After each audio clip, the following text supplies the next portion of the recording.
What up, what up? It's your homeboy Maul the Pimp, aka MTP, and welcome to another edition of the Pimpoholic Tv Podcast. I have a very, very, very special young lady in here, right? A very special guest. This is news anchor for WCNC Charlotte, based out of Charlotte, North Carolina right now. I'm talking about Miss Tanya Mendis. Welcome to Pimpoholic TV. How you doing, man? Hey, everybody. Hey, everybody. Familiar face for a lot of people in Chattanooga. Haven't seen me in a while, but a lot of people might know me from, that's where I started my career. So I've hopped around a lot, so I'm happy to be here. And coincidentally, check in. How you doing? Coincidentally, the whole time you was in Chattanooga, I never met you. Which is crazy because I feel like I was there so long that I met a lot of people, especially people who were doing, anything music or media related. But anyway, it's good to meet here. Finally here, on camera, on screen. So let's start off. Let's go back to the beginning. Before the media, before journalism. Where are you originally from? So I'm from Boston, born and raised. I'm obnoxious about it. Patriots fan. I'm a Celtics fan. I'm a Red Sox fan. I rep home always. Hometown team, hometown pride. All right. There's sayings about people from Massachusetts. They're all true. And I am proudly from there, but intentionally don't live there. So Gotcha. So give us a little bit about life growing up in Boston before you came down south. Just how was it going? How was your upbringing? So I had a pretty basic middle class upbringing. Grew up on a street with a lot of young kids. It was a pretty diverse neighborhood. Had a lot of friends. We ran up inside everybody's houses all the time. My parents, so my dad's a doctor. So education was always really, really, really important in my house. So there was a limit on how much time we could play the Nintendo. There was a limit on how many cartoons we could watch. We had to be in the books, hitting the books all the time. So that was something that was really important. So I was always very social and had a lot of friends, but I wasn't allowed to do any of that if I hadn't finished all of my schoolwork first. So I would say the cornerstone of my childhood was my academics and my social/sports life. And that's really what kept me going always. When I think back on my childhood, I was either playing a sport at a friend's house or hitting my books. That's really what my life was. Okay. And then I left there, went to college in Virginia, and I spent my summers in North Carolina. That's why I'm here now. So I would spend all my summers down here with my extended family. So the South was always familiar to me, but I was up in Boston. So I went to college in Virginia, left there, went to grad school in Chicago. And a guy who I'd been dating in college was living in Atlanta. And so I knew I wanted to be closer to him. So when it came time for me to look for a job, I used Atlanta, literally looked at a map. Okay. Around, and I applied to jobs in Macon. I applied to jobs in Chattanooga. And I used Channel 3 against Channel 9 and Channel 9 against Channel 3. And I got myself the job at Channel 9. Okay, we're gonna pick up on that in a minute. Hold that thought. Let me ask you, what made you choose a career in journalism? Out of all, I just heard you say you had a sports background and things like that. So what made you choose journalism? So when I was a kid, I had a little word processor. I'm dating myself right now, but I was a late 80s, early 90s baby. And so I didn't really have a computer, and I had a word processor. And I can remember, being 9, 10 and writing books. I would write my own little stories on my word processor. So I always loved to write. And I was always really good at communicating. So I just knew that I had this passion for writing. And so when I went to college, I was actually a psychology major. But there was something in me. There was this voice in me that was like, this isn't it. And it got to be my senior year. And on a whim, I applied to journalism schools. And I got in everywhere I applied. That set you back, right? Yeah. So I took it to be a sign that this is what I was supposed to be doing. So I got in everywhere I applied to grad school, including the #1 journalism program in the country. And so I finished my college degree, and then I went and I got my master's degree in journalism. Okay. So I just listened to that voice. It wasn't anything, I used to joke, this is Tanya Mendis reporting live, Channel 5 News. And I was 10, 11, 12. Right. But we didn't really even watch the news in my house that much. My dad was more of a listen to the news on the radio and read a newspaper kind of guy. My mom definitely wasn't checking for it. So it wasn't really even anything in my house. So I always feel like something was always just guiding me Gotcha. that way. but it wasn't my parents. That's you following your gut instinct and following your conscience right there. Yeah. Yeah. A lot of people, when they don't do that, they make the wrong decision. You know, You make the wrong we decisions. don't do that, right? We don't do that. Now let's pick back up where you left off. You end up in Atlanta, applying for jobs, and when you applied in Chattanooga, Channel 3 and Channel 9 called back at the same time, basically. So what happened was, I told the news director at Channel 3, I'm going to be in town for the weekend. Didn't tell him why. Going to be in town for the weekend. I'd love if we could sit down and have an informational interview. Love to just bring you my tape so you can critique it. Right. So they agreed. So I went in and they gave me my critique and they said, yeah, you're close, but you're not ready yet. Because at that point, so this is the mid 2000s, right? And in the mid 2000s, TV was different than it is now. Like you couldn't just get a job. Like nowadays, you could be 25 working in Atlanta. You can work anywhere. Back then, like Chattanooga was a mid-sized market. There's 200 TV markets. Chattanooga's 89. So they were like, you need to start smaller. So anyway, so I leave that interview with Channel 3, and then I email the news director at Channel 9, who I'm still close with. His name's Tom Henderson. And I emailed him and I said, I just finished an interview at Channel 3. You told him? Yeah, I said, I just finished an interview at Channel 3. Didn't tell him that it was something that I talked myself into and that it was informational. I just said, I just finished an interview at Channel 3. I applied to your station as well. I'd love to hear any feedback from you. And don't you know, that man hadn't called me, emailed me, or anything. As soon as I said I interviewed at Channel 3, he immediately replied. Call right back. Said, when can you interview? And then he made me an offer. So, yeah. So then that's how I wound up at Channel 9. Offer was better than the Channel 3 offer. Channel 3 told me I wasn't ready.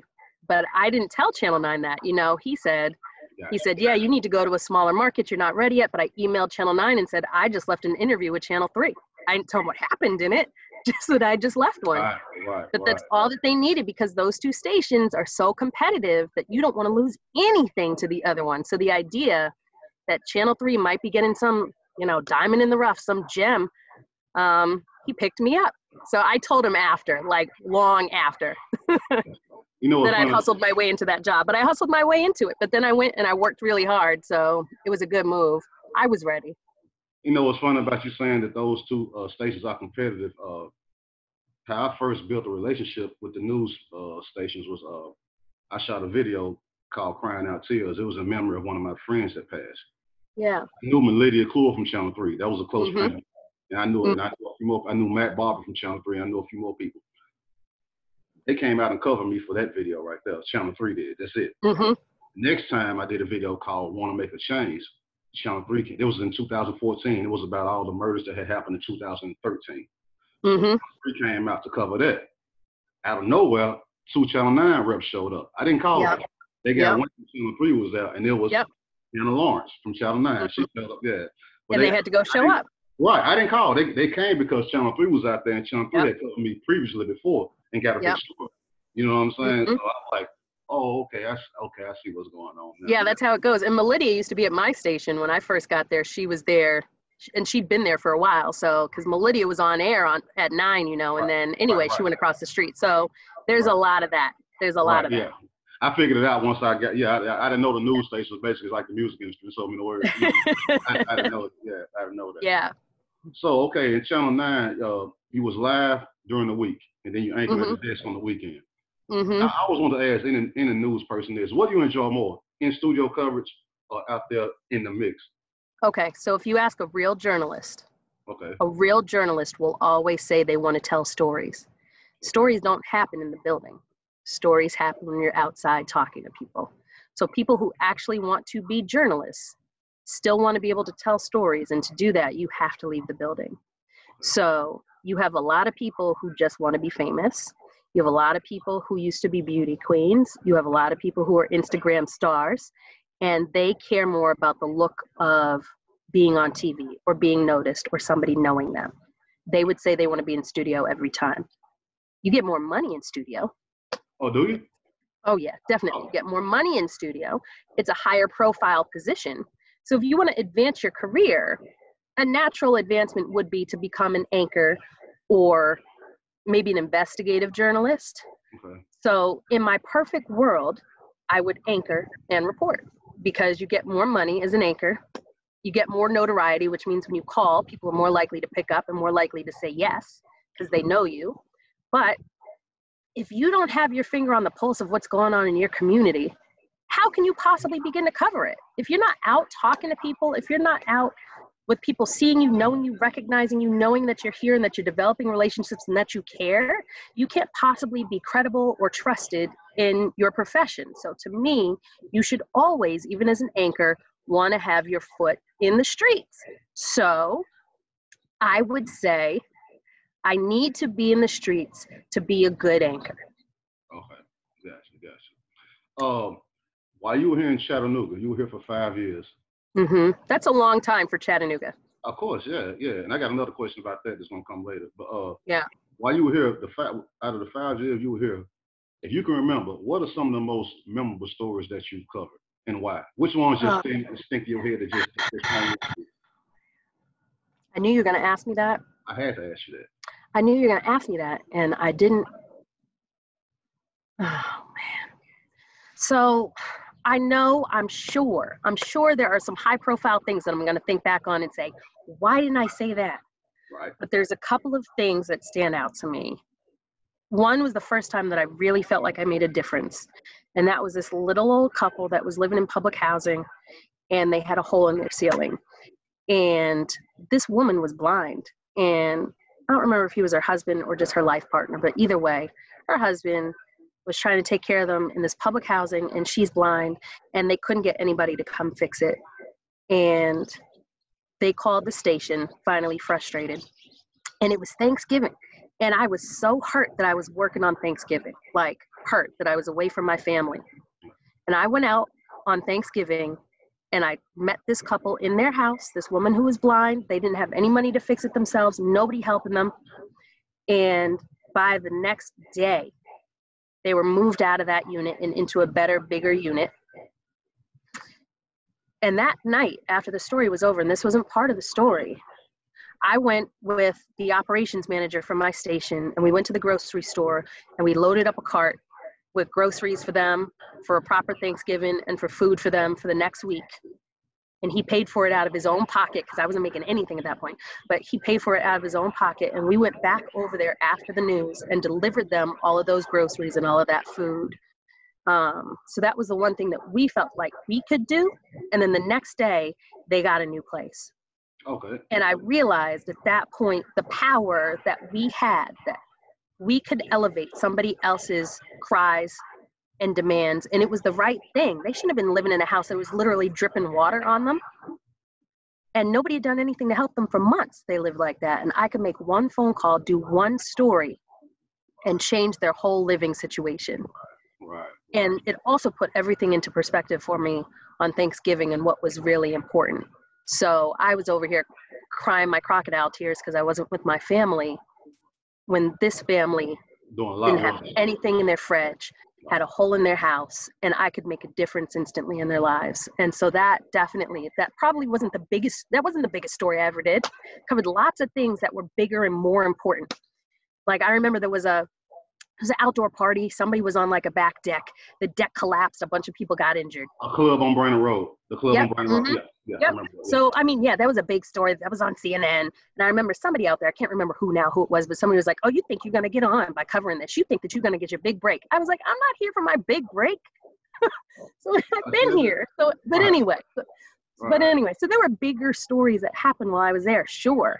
I can't remember the woman's name, but there was the woman who was accused of like touching little kids. And she had this whole big trial and everything else, and it went on for a long time. So I remember some like high profile stories, but the ones that stick out to me the most are the ones where I really felt like I made an impact, you know, like where I could change somebody's life. And that's the thing that keeps me going in this now. I don't get excited about the flashing lights. I don't like to chase the ambulances. I don't get off on the adrenaline. Right. I want to make a difference for people. And when I get that makes everything else worth it. So definitely that. Let me ask you this based off, and this wasn't the question I had wrote down, based off what I just heard. When you said about the woman that was touching kids. Accused, because I think she was found out guilty. Yeah. I think she was found out guilty. Now, when you cover stories like that, and all you're doing is doing your job. Like, say if she was accused, which means most likely her and her family is going to say it wasn't true. Right. But you reported the facts of what you had. Have you ever been in a situation where you was just doing your job and you probably offended somebody? Oh, yeah. Oh, yeah. People are always offended. I mean, anytime you're going to cover somebody who is accused of doing anything that paints them in a negative light, Right. You're going to offend their family. You're going to piss off the person who you're covering. Right. Yeah, that's definitely part of it. And you have to be careful with your language, too. You can't convict somebody. Just because the police say something happened doesn't mean that that's how it happened. You're damn right. You're damn right about that shit. Yeah, you're damn right. Yeah. You really have to make sure that you are attributing your information to where you got it. You can't just say, so-and-so is in jail tonight for killing 2 people. How do you know? Has he been convicted? Did you see him pull the trigger? Like, how do you know? So you have to say, so-and-so is in jail tonight after police say, or after witnesses say, or after his wife accused him of. Like, I'm not your jury. I'm not your judge. And the language that we use can impact somebody's life for the good or the bad. Once we put that mugshot on TV, it's very hard to undo that. Once you tell that story and you say somebody did something, you better be right. So you always just have to be really careful with the language. And even when you're still going to upset people, but you better make sure that your sourcing is bulletproof. Like, you can't have, and it has to be above reproach. If somebody comes for you, you better be able to say, this is where I got that information. Your issue is with them, not with me. If you would like to tell your side, I would love to give you that voice or that chance. But people generally don't want to do that. Right. They want to trip on the messenger. Right. But I understand it's since time. People are going through a lot, and now here I go making it worse. Right. The public, yeah, that's crazy. Yeah. So Right. for people that don't know, because when we on the outside looking in, we look at news anchors or the news media. We see you all on TV, and you're the first on the scene when something happens. So for the most part, it looks, I won't say fun, but it looks interesting. You know what I'm saying? It's interesting, yeah. So what are the ups and the downs of working in journalism? Okay, so if you don't like to do the same thing every day, if you want every day to be different, this is a great career for you, because it is rare when I'm doing the same thing 2 days in a row. If it's a big enough story, when you think about it, when you watch the news, every day there's something that has happened. So it is rare when I'm sitting here telling the same story twice, which means I'm not going to the same street every day. I'm not meeting the same people every day. So you don't really get bored. So that's definitely the best thing, is that if you like to be out and about, if you don't want to be at a desk, and you like to just, have different experiences with your life, it's definitely a great profession, because I've seen and done and lived a lot of places that I never would have lived. Like me from Boston, never would have lived in Chattanooga. I left Chattanooga, went to Albuquerque, New Mexico. What am I doing? I remember saying, I saw What am I doing in New Mexico? What am I doing in New Mexico? Then I left New Mexico, swearing I was coming east, and I moved further west to Phoenix. So I lived in Phoenix. What am I doing in Phoenix? So I live in all these places that I never would have lived, meeting people I never, like I flew in a helicopter and landed on Native American reservations, literally landed in the middle of reservations. Like, never would have had that experience anywhere, like those kinds of things. Will always be a part of me.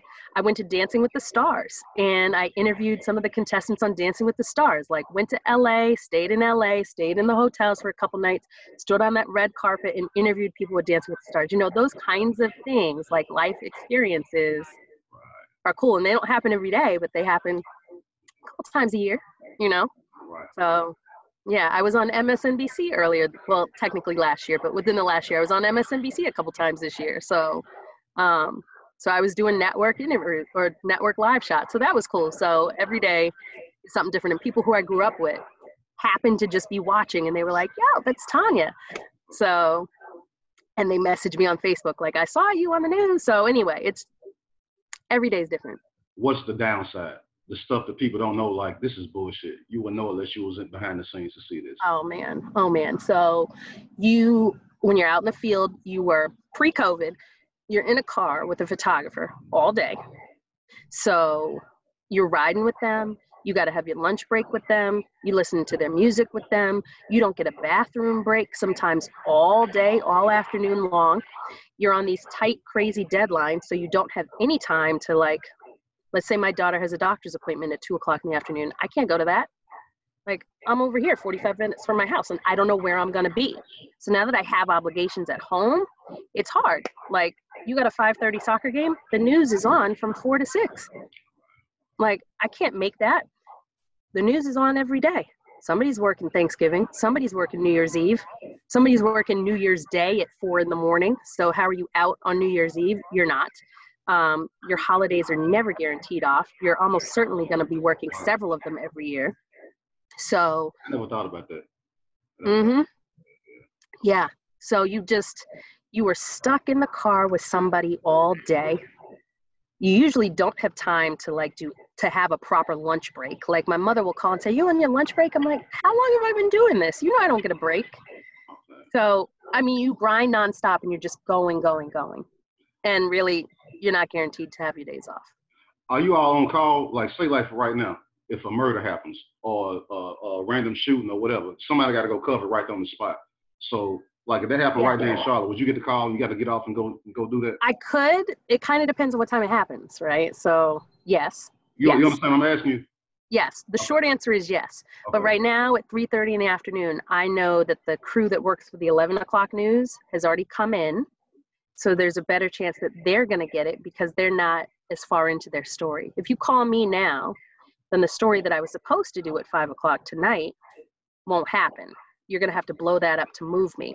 If you have somebody else who hasn't gotten anywhere yet, it's better to move them.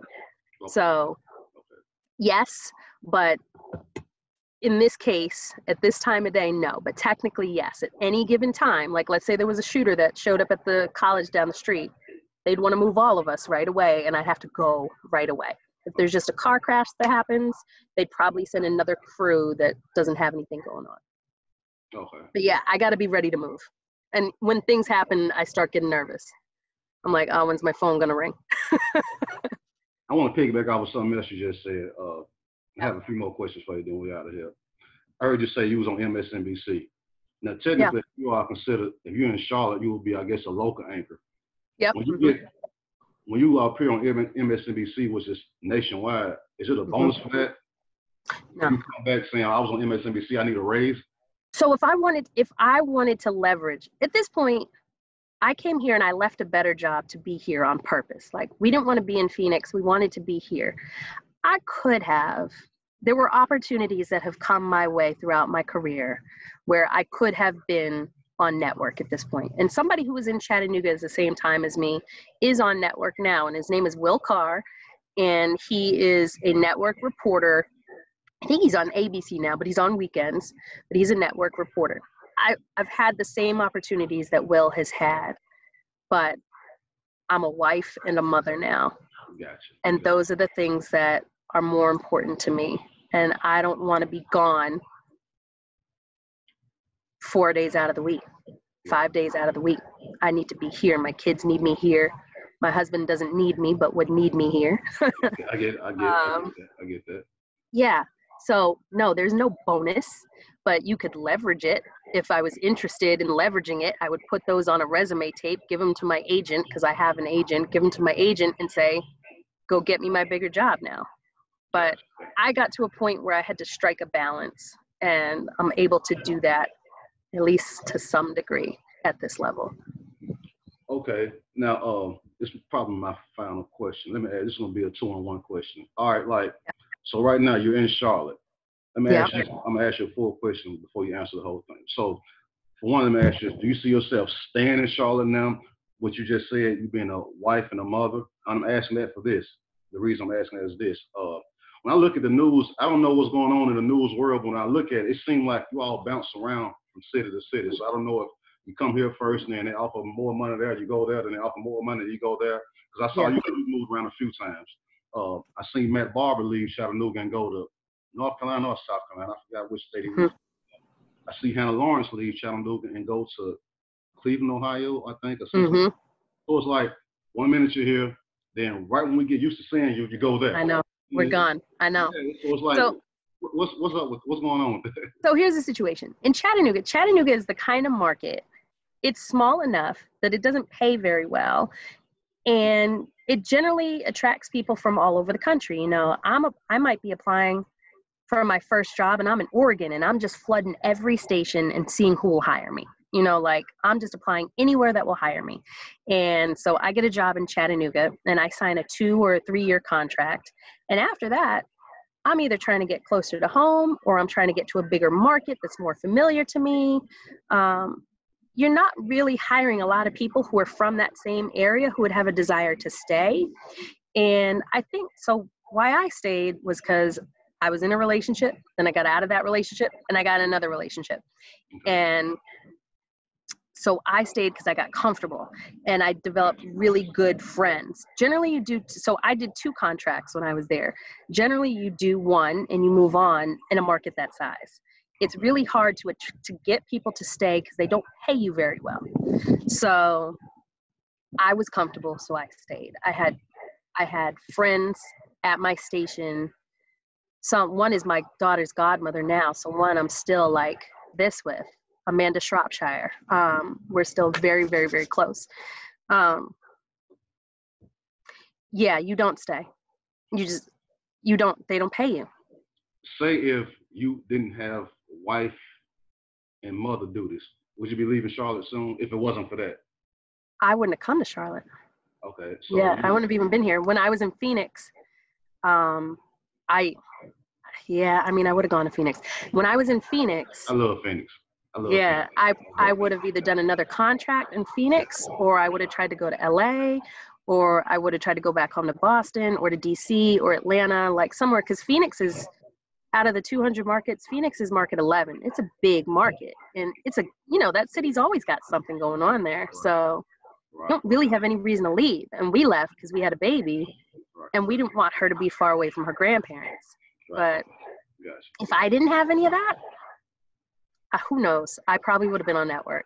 Like, I probably would have taken a network opportunity and done that. That's probably what I would have done. Yeah. I had dreams before my kids and my husband, and they changed. That happens. Yeah. That happens. Yeah.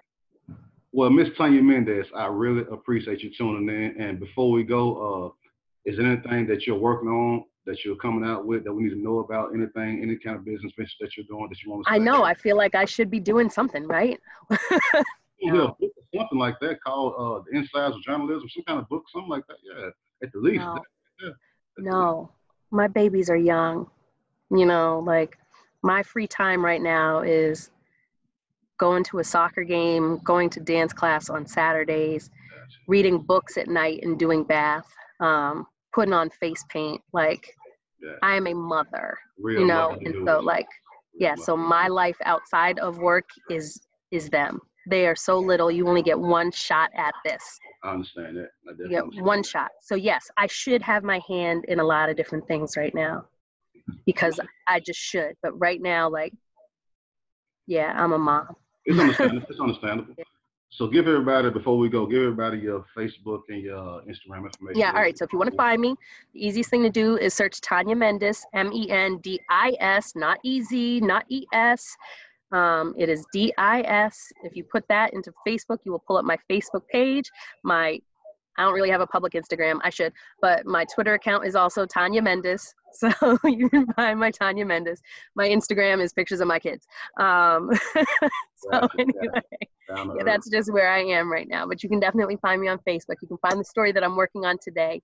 It's a feel-good story, and I try to put more of my stuff on there right now because my bosses tell me I have to. So, yeah. Well, again, thank you for tuning in. Hey, y'all, that was Miss Tanya Mendis, news anchor for WCNC in Charlotte, North Carolina, and I appreciate you for tuning in again. Make sure y'all go hit that like, hit that subscribe button, subscribe to Pimpoholic TV on YouTube, and we out here till the next time. Peace.